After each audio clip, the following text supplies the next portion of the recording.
అక్షంతలు పంపిస్తే దేశానికి అన్నం పంపించింది. అటువంటి గొప్ప నాయకుడు కేసీఆర్ గారు. ఏమైంది మరి ఇంత గొప్ప మాటలు ఈరోజు ఓటేయాలని మరి అడుగుతున్నారు. సంవత్సరానికి 2 కోట్ల ఉద్యోగాలు ఇస్తామన్నారు. 10 సంవత్సరాలకు 20 కోట్ల ఉద్యోగాలే ఎక్కడ పోయినాయి ఉద్యోగాలు.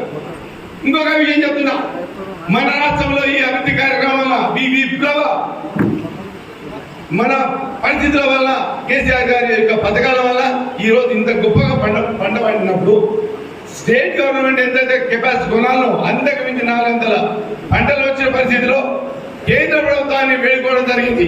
మా ఎంపీలను వచ్చే మినిస్టర్లు కేటీఆర్ తో పాటు నిరంజన్ రెడ్డి గారు, అదేవిధంగా ప్రశాంత్ రెడ్డి గారు మరియు గంగల కమలాకర్ గారు పోయి ఇట్లా 2 చేతులు నమస్కారం చేశారు. అయ్యా మా రైతులు విధంగా పంటలు ఉన్నాయి, మా కెపాసిటీ నుంచి పంటలు వస్తున్నాయి, మీరు కొనాలి చేయాలంటే మేము మంచి బియ్యమే కొంటాము, మీ రైతులు అంటే నువ్వుల బియ్యం కొన్నాము.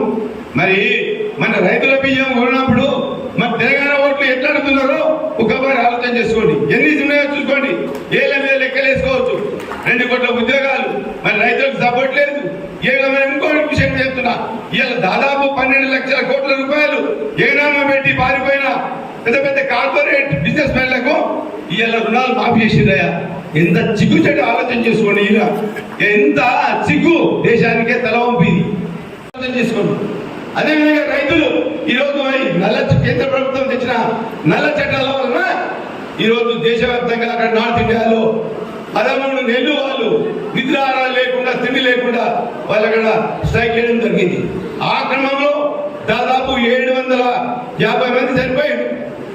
దాన్ని మన ముఖ్యమంత్రి గారు చూసి చెల్లించి అయ్యో రైతులకు ఈ పరిస్థితి కావాలా అని చెప్పి ఒకరికొకరికి దాదాపు 3 లక్షలు ఇవ్వడం జరిగింది. అది మనందరికి తెలిసే విషయం.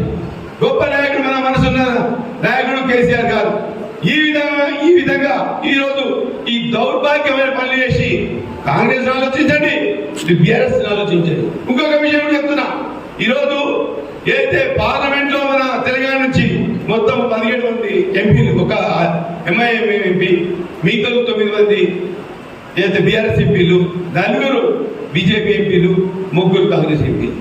ఒక్కనాడు కూడా ఈ ఓట్ల గురించి కానీ మన తెలంగాణ ప్రజల గురించి కానీ ప్రాజెక్టుల గురించి కానీ ఒక్కరోజు మాట్లాడిన దాఖలాలు లేవు. ఏ చిన్న విషయం ఉన్నా రైతుల విషయం కానీ ప్రాజెక్టుల విషయం కానీ జిఎస్టీ మనకైతే ఎంత బాగా రావాలో దాని గురించి మాట్లాడడం కానీ మేము స్ట్రైక్ చేయడం కానీ సెంట్రల్లో ఒక పెద్ద గొడవ చేసిన పరిస్థితి కూడా మన తెలంగాణ ఎంపీలు. అందుకని నేను చెప్తున్నా, ఖచ్చితంగా మన తెలంగాణ ఇష్యూలపై కొట్టాలి, మన తెలంగాణ బాగు చేసుకోవాలంటే మన తెలంగాణ ఎంపీలు ఖచ్చితంగా అవసరం. ఇంకొక విషయం కూడా చెప్తున్నా మీకు, ఈరోజు ఏదైతే ఈ బీజేపీ చేసే ప్రతి విషయం కూడా చూడండి, ఒక్క స్కీమ్ కూడా ఈరోజు దేశవ్యాప్తంగా చేసే డెవలప్మెంట్ వేరే, ప్రతి రాష్ట్రానికి చేస్తుంది, మన రాష్ట్రానికి చేస్తుంది. ప్రత్యేకంగా మన రాష్ట్రానికి ఏం చేసింది? ఇంత గొప్ప ప్రాజెక్టు కట్టిస్తున్నా మన కేసీఆర్ గారు ప్రాజెక్టు కట్టిస్తున్నా వాళ్ళకి ఇచ్చేస్తున్నాం అని చెప్పి లేని కొన్ని మోడల్ మాట్లాడావు. ఇవాళ ఏమన్నా దత్తబంధు కూడా 12 లక్షలు ఇస్తున్నాం, ఇంతవరకు 1 రూపాయి లేదు. ప్రతి తల్లిదండ్రులకి ఈరోజు తల్లిదండ్రులు ఎప్పుడు ఇదే విధంగా ఉండాలన్నా, తల్లి ఇదే బీదరికంగా ఉండాలని చెప్పి మన కేసీఆర్ గారు 10 లక్షలు ప్రకటించుడు. చాలా మందికి 1000 మందికి ఇవ్వడం జరిగింది. ఇంకా కూడా దాదాపు గవర్నమెంట్ పోయే ముందు 1,03,000 ప్రొసీడింగ్స్ కూడా దళితులకు ఇవ్వడం జరిగింది. మరి ఎక్కడన్నది నీ పరిపాలన? ఎక్కడన్నది మా కేసీఆర్ గారి యొక్క పరిపాలన? ఎక్కడున్నది? అదేవిధంగా ఈరోజు దళిత బంధును చిన్నగా చూసిన నాయకులు ఈరోజు ఈ విధంగా ఏం మాట్లాడుతున్నారు, ఏం చేస్తున్నారు అనే ఒక వాస్తవాన్ని గమనించాలి. కేసీఆర్ గారు చేసిందా చేయలేదా? ఈరోజు ఒట్లు ఈరోజు గవర్నమెంటే కొని పైసలు రావడం గతంలో ఏ విధంగా ఉంటుండే, మనం వ్యవసాయం చేసామంటే ఒట్లు అమ్ముకోవడానికి కూడా పెద్ద నానా హంగామా ఉంటుంది.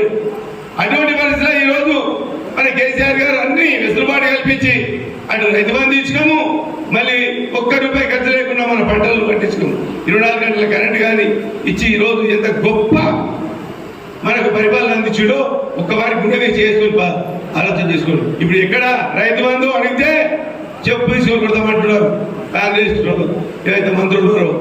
ఎంత నీచమైన ఆలోచన, ఎంత దుర్మార్గమైన ఆలోచన ఒక్కవారు ఆలోచన చేసుకోండి.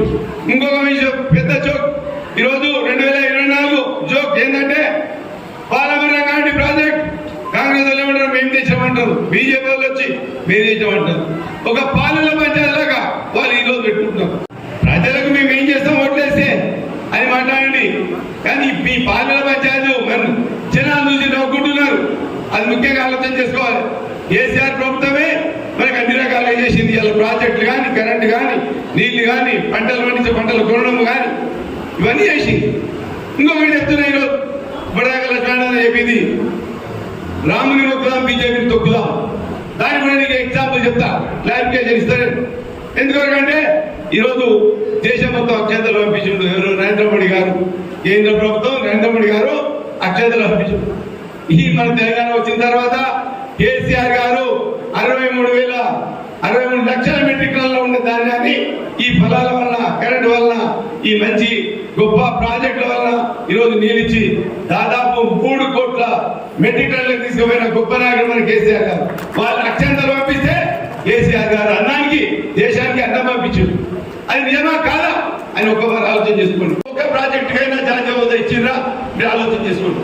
ఈరోజు తెలంగాణ ప్రజలంతా చూస్తున్నా, ఈరోజు పాలవరంగట్టి ప్రాజెక్టుకు ఇంతకు 80% కంప్లీట్ అయిపోయింది. దానికి జాతీయ హోదా ఇచ్చిందా? కాళేశ్వరం ప్రాజెక్టు జాతీయ హోదా ఇచ్చిందా? ఒక్కసారి ఆలోచన చేసుకోండి. ఏ విధంగా అడుగుతున్నాడు తెలంగాణ ఓట్లు? ఒక్కసారి ఆలోచన చేసుకోండి. అదేవిధంగా ఇలా దేశంలోనే మన తెలంగాణ లేనట్లు అదే ఆంధ్రప్రదేశ్కి ఇవ్వడం జరిగింది. పోలవరం ప్రాజెక్టు జాతీయ హోదా ఇవ్వడం జరిగింది. అదేవిధంగా కర్ణాటకలో కూడా ఈరోజు అపరప్రద ప్రాజెక్టు 35,000 కోట్లు ఇవ్వడం జరిగింది. మీరు బాగా ఆలోచన చేయండి. దేశంలో ఇలా కర్ణాటక ఉంది, అటు ఏపీ ఉంది. మన రాష్ట్రం లేదా? తెలంగాణలో తెలంగాణ రాష్ట్రం మన భారతదేశం ఉన్నదా లేదా? మన కట్టిన ట్యాక్సులు పోతున్నాయా లేదా? మనం ఇవాళ పండించిన పంటలు ఉపయోగమవుతున్నాయా లేదా? ఏ రాష్ట్రంలో తిండి లేని రాష్ట్రంలో కూడా ఇలా తెలంగాణ పంటలు పండిస్తున్నాం. ఇంత గొప్ప నాయకుడు ఇలా మన కేసీఆర్ గారిని మనం విస్మరించడం అంటే ఒక వారి ఆలోచన చేసుకొని చేతులు నమస్కారం చేస్తున్నాం. మీకు చూసిన డెవలప్మెంట్ యాక్టివిటీస్ చిన్న చిన్న తప్పులు ఉండవచ్చు. ఇంత పెద్ద కార్యక్రమం వల్ల, ఈ టెన్షన్స్ వల్ల మనిషిని బలకరియకుండా చేయకుండొచ్చు. ఖచ్చితంగా మళ్ళీ తెలంగాణ ప్రభుత్వం వచ్చేదాకా మనం గౌరవడదాము.